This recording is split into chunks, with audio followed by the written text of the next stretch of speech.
Good morning. Hope everyone's having a great time. Learning something. Yesterday was superb. And again, I would like to mention and thank our sponsors, Teledyne and Waters, and particularly Agilent. They are really making life at ACIL a whole lot easier with their sponsors, with their sponsorship, and so thank them again. If you see them, thank them, give them a hug, the whole enchilada. We really need them and many more. Walter unfortunately went home not feeling well. He was going to make a plug this morning about New York. I made that plug last night. I'm going to do it again. We have to have a big turnout in New York. It's should be fabulous, being our 75th anniversary, and the committee putting together a lot of fun things. So please come, please bring everybody, so we can make it a big success. The more people we get, the more things we can do. I would like to welcome our speaker this morning, Gardner Duvall, and let me see if I can read a little something about Gardner. Of Whiteford Taylor Preston LLC, speaking about the liability in the independent test laboratory. While best known for defending product liability cases, Gardner Duvall has substantial achievements in business litigation, recovering nearly $250 million for his clients in fiduciary liability, especially in the fields of estates and trusts. Gardner's appellate work has repeatedly established new law, including Maryland's stringent standards for imposing punitive damages. He also counsels clients on proactive steps to avoid liability and has spent the majority of his 25 years of practicing law representing business and product liability cases. Largely as a result of that work, Gardner's peers elected him president of Maryland's Defense Council, which he also served for over 10 years in their legislative efforts. So with that, that's pretty neat. Gardner, you're up to bat. Thank you, Trevor. As Trevor said, most of my practice has been involved in the defense of products liability cases, and I've tried to talk to a few people about the nature of the independent laboratory businesses. I think that some of the labs are sort of in the product space or tangential to the product space, and some are not.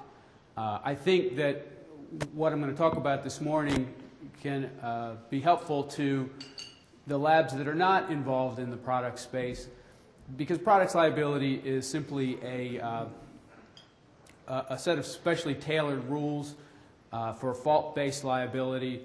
If we sort of strip away the special tailoring, then what we're talking about is the kind of liability that anyone can face because they make errors or omissions.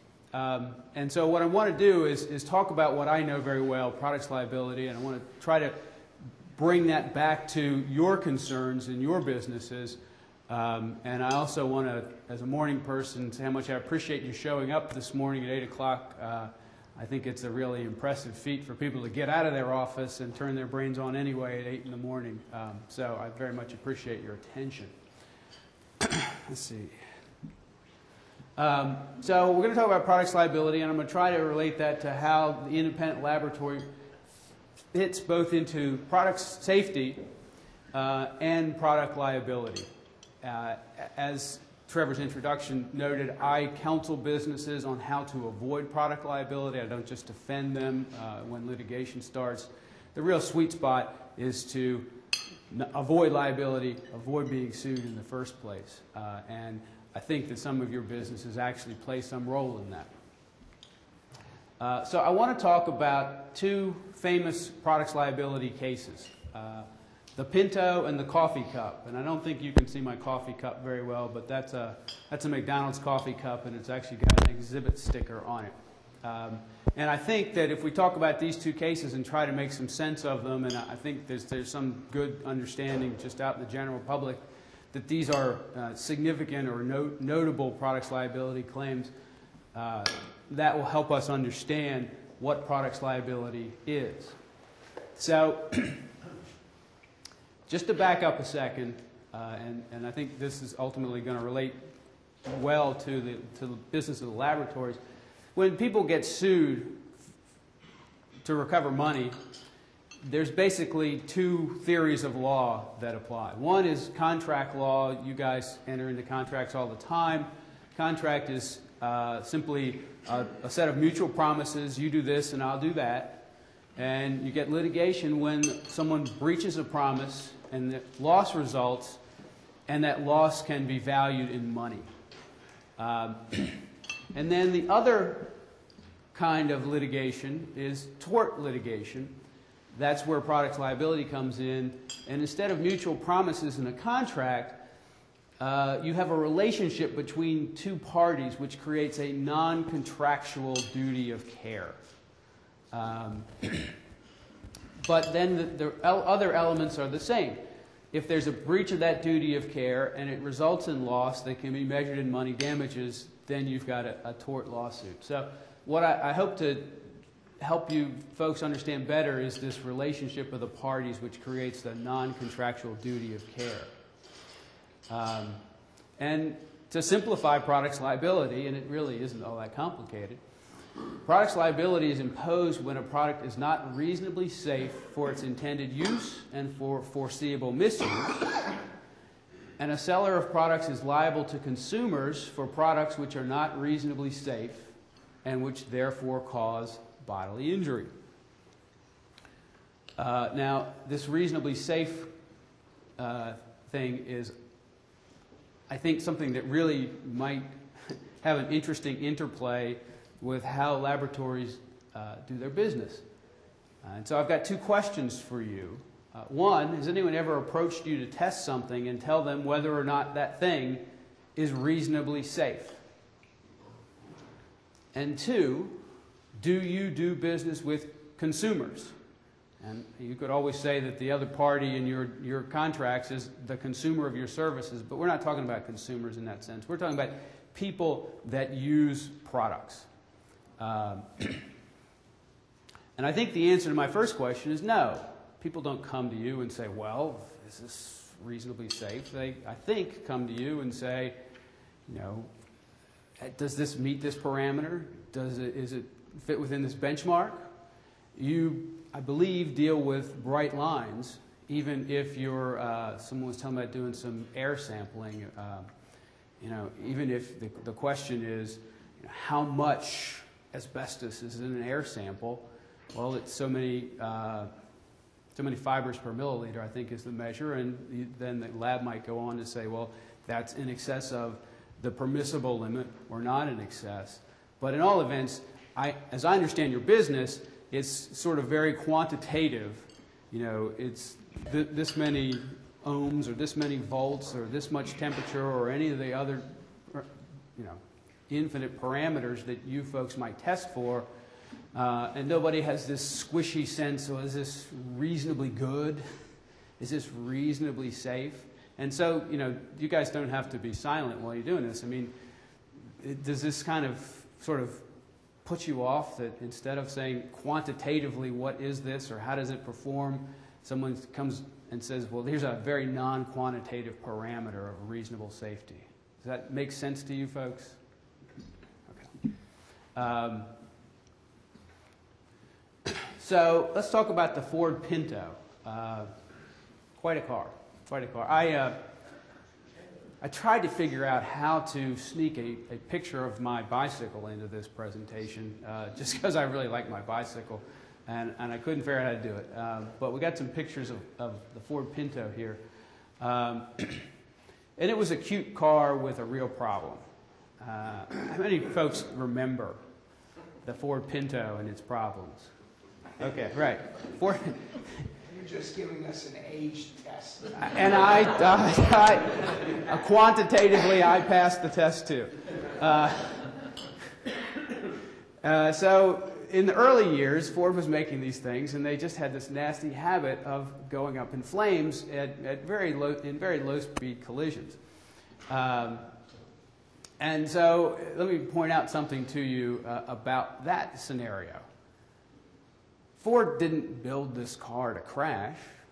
Ford built it to drive, to transport you from one place to another. And so if it doesn't perform well in crash safety, is that something we would expect it to do or not expect it to do? We expect it to travel without incident from here to there. But it is unreasonably unsafe to make a car that goes up in flames in a low-speed collision. It's not the intended purpose of the car, but it's a foreseeable use of the car. And since we can foresee that use, the car has to be reasonably safe for that foreseeable use. Hence, we have seat belts, we have airbags, we have all kinds of neat safety stuff these days. And some people say, well, geez, you got to make a car safe for an accident. What are you going to do? Build a tank? I mean, no one's going to want the car that's that safe. And you can see here, again, I don't know if you can really get a good view. My picture of the tank, it's actually crushing a car. I mean, it's that built that strong. But nonetheless, you can go out and buy yourself a really fast car if you've got the money with a convertible top, which you can look at and see, well, in certain circumstances, crash situations, there's a big piece of protective metal that's not there. And so people can sell things, and this is, I guess, where I could have stuck my picture of my bicycle in there. You really don't have any safety devices on it at all. Can sell things that lack, are not the utmost in safety, but the purchaser of a convertible knows there's no roof on this thing. And the person who rides in that convertible knows there's no roof on this thing. And so the question becomes, in a crash situation, will that convertible perform and be reasonably as safe as we can expect it to be? Not as reasonably as safe as an M1 tank. And so products liability really doesn't demand that products be invincible and undesirable and sort of bland milquetoast things where nothing could ever go wrong. It simply says that whatever your design is, the thing, your purpose of your product, it's got to be reasonably safe to perform that purpose. So with the Pinto, I mean, it's bad enough that the car was susceptible to these burning in these low-speed collisions. But then they're what lawyers like me call bad facts. The car was rushed into production with a known risk of going up in flames in low-speed collisions. And Ford had tested it and found 4 different effective fixes, none of which cost more than $12 per unit. But the company then did a calculation and said, well, we'd have to stop production. We're selling these cars. We'd have to do a redo in the design, and it would disrupt our sales, and it would cost money, and it would actually be cheaper to have a few people die. I'm not kidding you.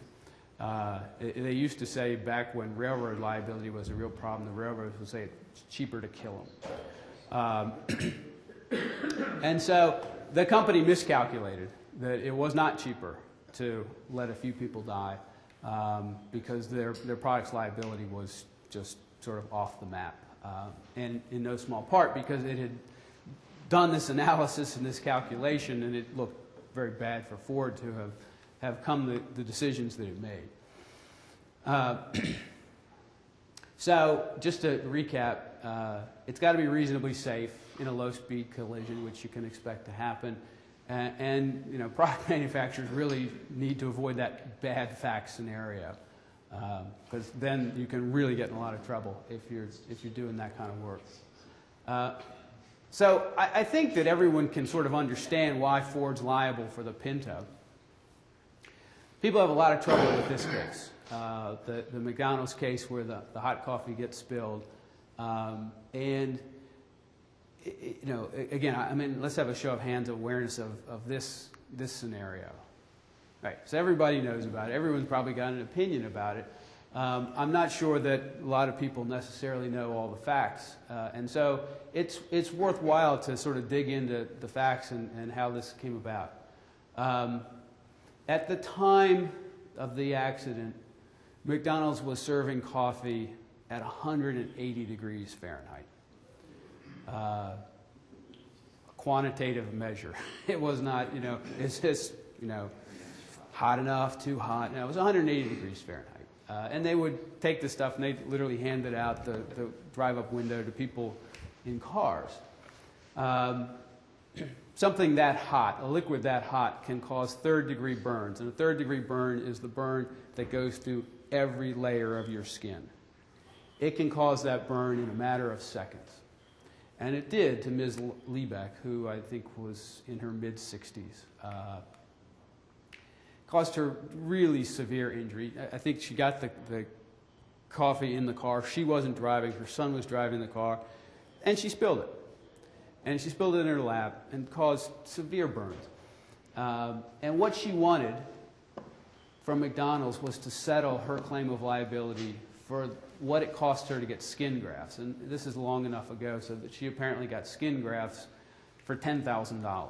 I don't think we could do that anymore.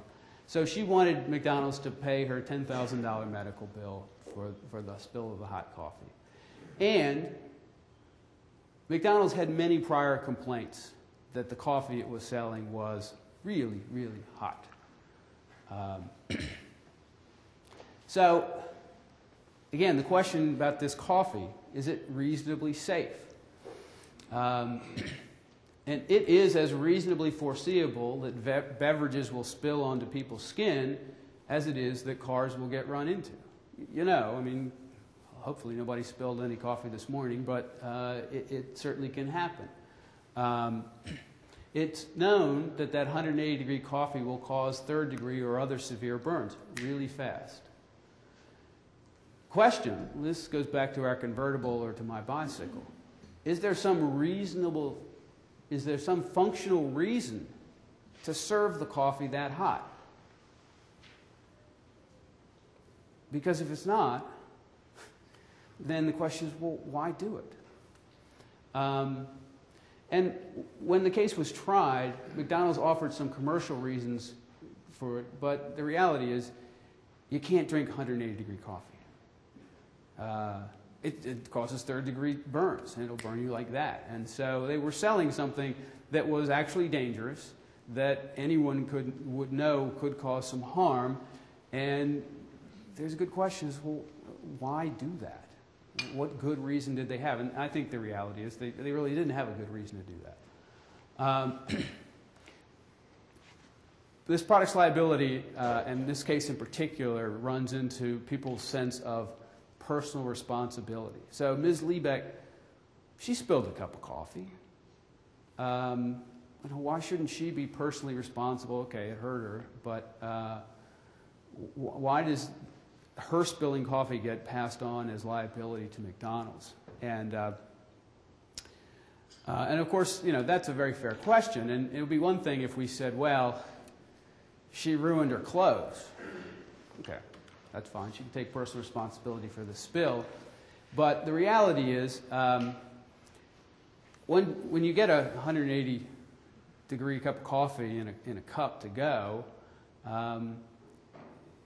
you know, it's inevitable that some of that sometimes is going to spill, and it's hard to take personal responsibility for those third-degree burns.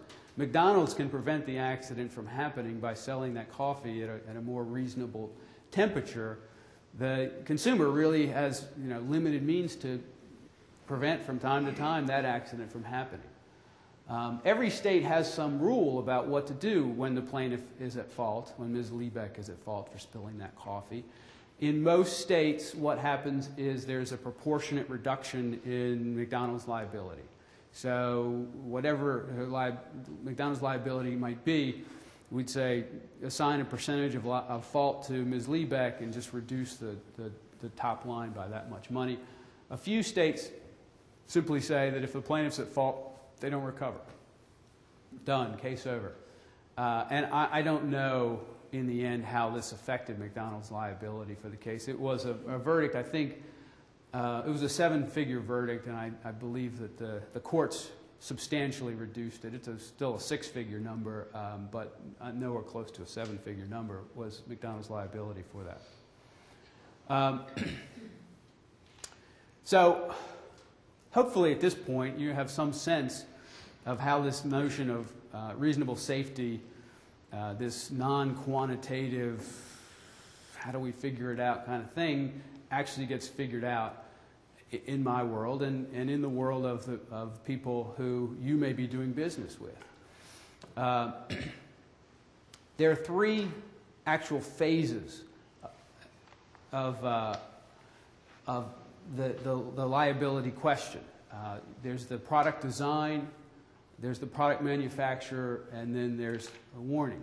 So the design phase is really where you get into the reasonable safety of what they're intending to sell.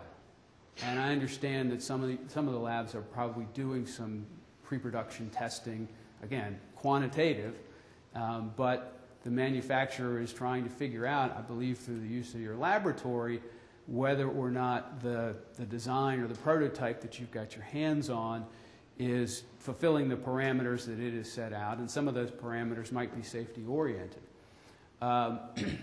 So the 2 cases that I've talked about are really design cases. The car that goes up in flames in a low impact collision, that's a result of the design. That's the way the car was drawn on the drawing board. The coffee that's too hot to drink and causes 3rd-degree burns, that's really a matter of design. McDonald's didn't do that by accident. It was very much their corporate policy at that time. So if you've got the design that you want, of course, then the product needs to go through manufacturer.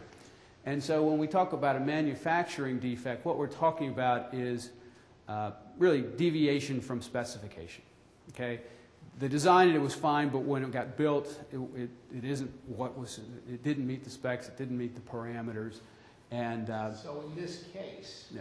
if McDonald's policy manual or procedures manual had said that coffee is served at 130 degrees plus or minus 5, and McDonald's outlet chain number 251 cranked that number up to 180, that would be a manufacturing defect. Yeah. I mean, obviously, in the food context, it's a little bit odd to think of it as manufacturing, but it's a process. But your example is directly on point.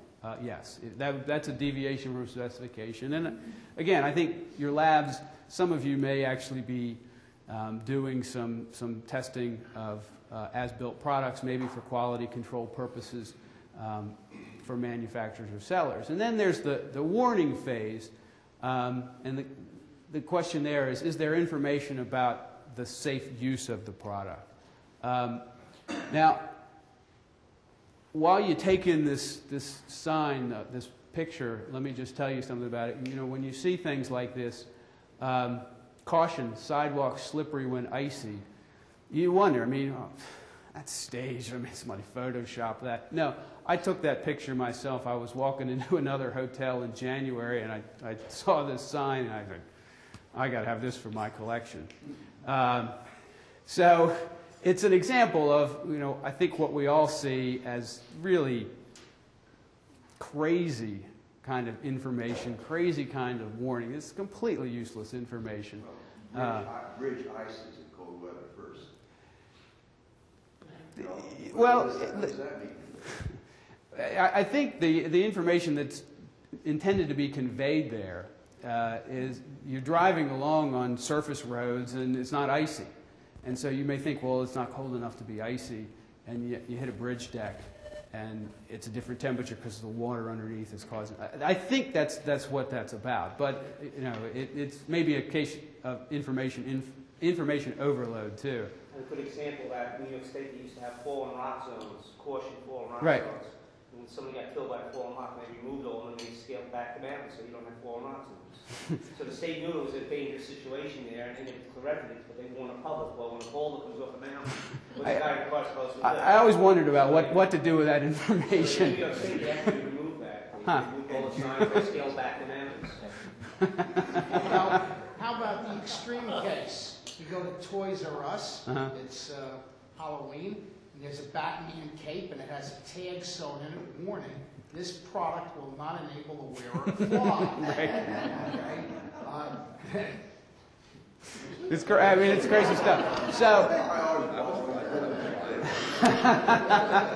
So again, this is not showing up in production here, but that coffee cup that I had the larger picture of, this zooms in to a little block that says, caution, contents hot. Yeah. And the point of showing you that is that, it's like the falling rock thing. Well, okay, what am I going to do? And it may serve some purpose, but the fact of the matter is, a warning can't overcome a bad design.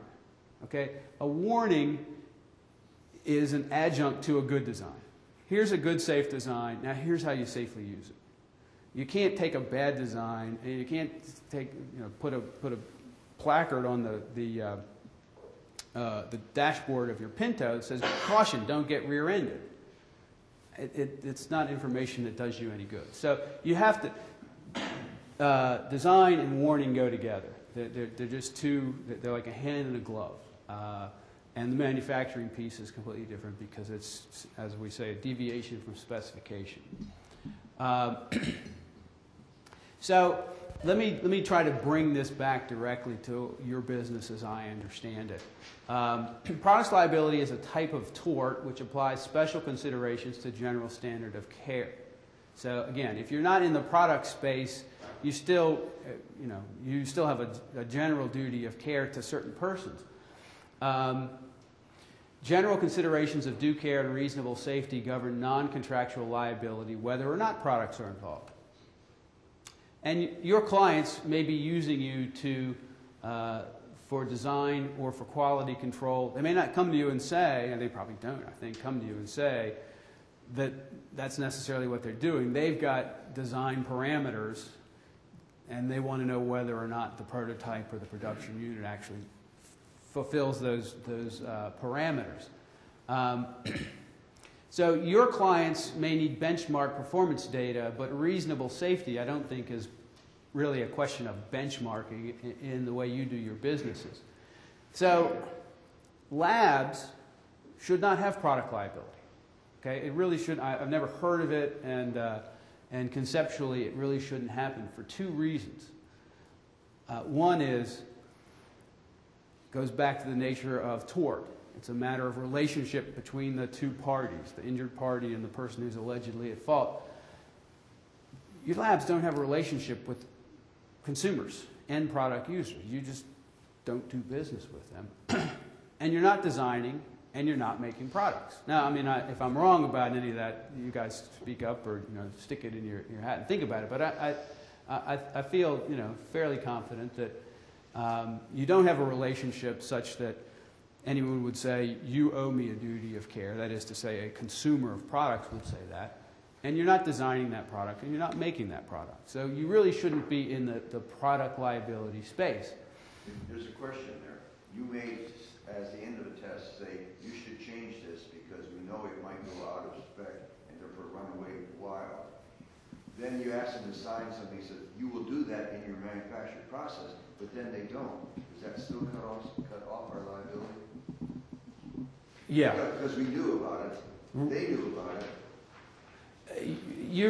I mean, again, assuming that it's really within the realm of the contractual relationship that you undertook, if you pass on that information to them, you have fulfilled your end of the bargain. Now, I mean, the reality is that anybody can sue for anything.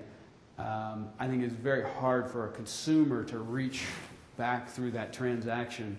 But in terms of your fulfillment, your obligation is really to say the information that you imparted, and it should stop there because you don't control, their actions thereafter. You provide the information. Yes. In construction materials engineering and testing, we actually do mix designs, so there are concrete designs or asphalt designs and so forth, as per spec. How's that fall on? So someone gives you some kind of design parameter or some kind of quantitative parameter, and you design to fulfill that.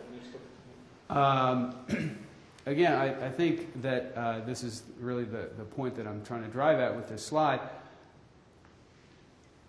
You might have liability to the person you contracted with, okay? And maybe you're close enough to the design of that product. As a rule, when we talk about the designer, we're talking about the seller of the product. They may buy that design from somebody else, but they take on, in this product's liability realm, they take on the responsibility of the design. So, and I'll answer your question in a section, but let me just make sure that I'm sort of reinforcing what it says here. The lab might have contractual liability to the client if your work is deficient.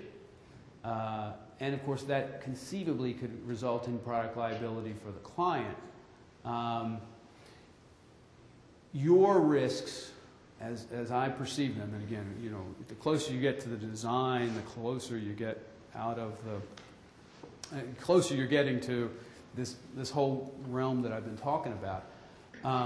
But really, it's your contractual terms that ought to determine your liability on that contract to your counterparty.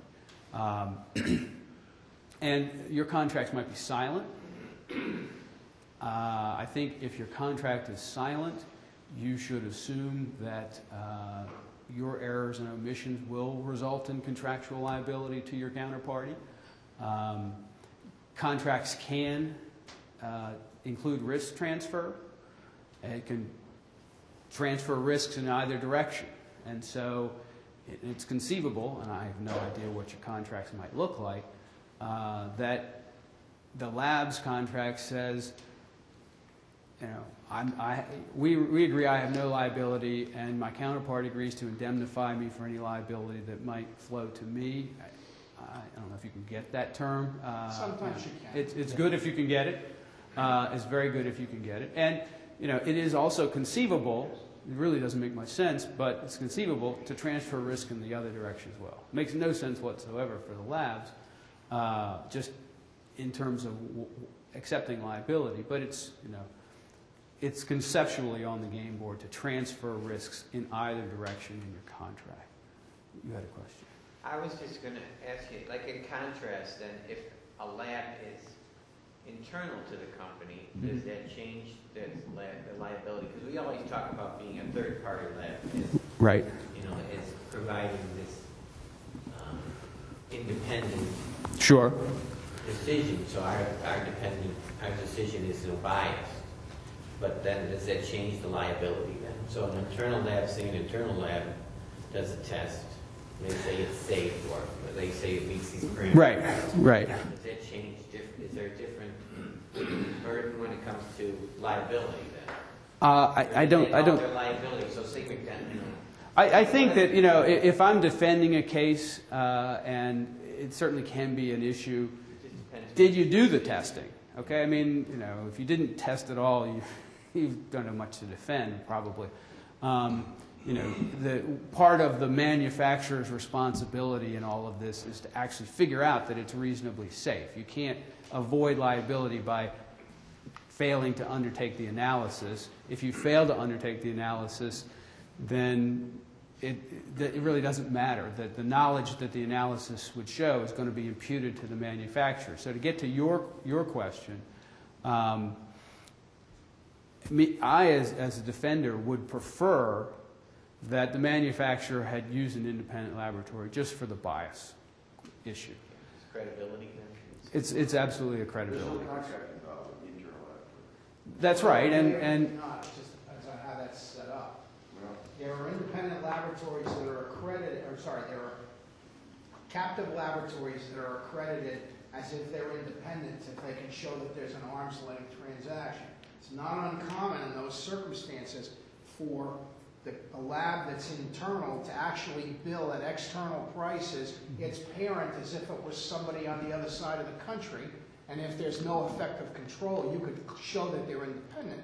Indeed, an accreditation certificate from a reputable AB that operates in that arena would be a very powerful antidote to the notion that the lab has vicarious or direct liability. Well, it shouldn't, regardless, in any of these scenarios, the lab really shouldn't have liability. Well, Again, I mean, frequently the distinction between the lab and the owner or operator or principal of the laboratory is lost in these cases. Well, and if you've got an owned lab as opposed to an independent lab, the difference should get lost. I mean, the question really is, did the manufacturer try to fulfill its obligations? Okay? And so the problem with an owned lab in this perception, even if it's a really good lab and does great work, you still say, well, you know, this thing wouldn't exist. It wouldn't have business but for what General Motors asks it to do. And so they must be biased in favor of General Motors. And it doesn't really matter whether it looks arm's length or they actually build a transaction at commercial rates or anything like that. So I think just from an evidence standpoint, me being in a courtroom, it would be better to have an independent laboratory. But I don't think that the lab's liability, I mean, it really shouldn't be a situation of laboratory liability in all events, except potentially for errors and omissions inside the contract you have with your counterpart. Yes. What we see in our business all the time is, particularly with the large clients, big multinational, large companies, is we get these awful purchase orders in that have all kinds of risk transfer language in them. And they expect us to sign and send it back, which we consistently refuse to do.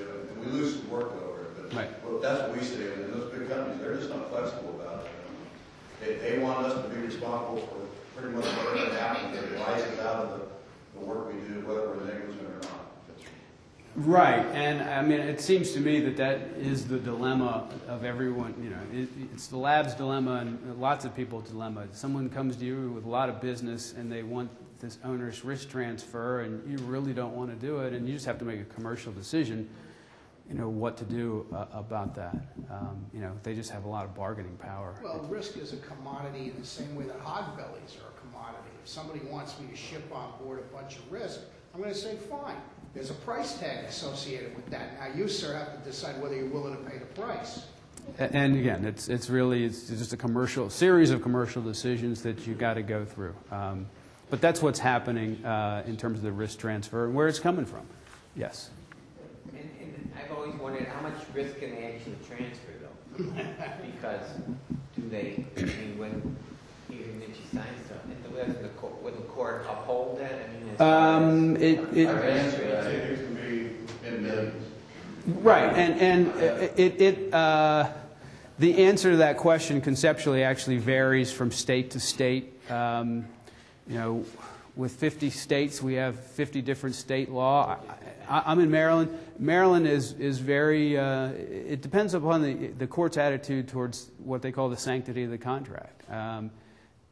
You know, particularly in a business-to-business setting, the perception is that there's really equal bargaining power and that the contract's terms will be upheld.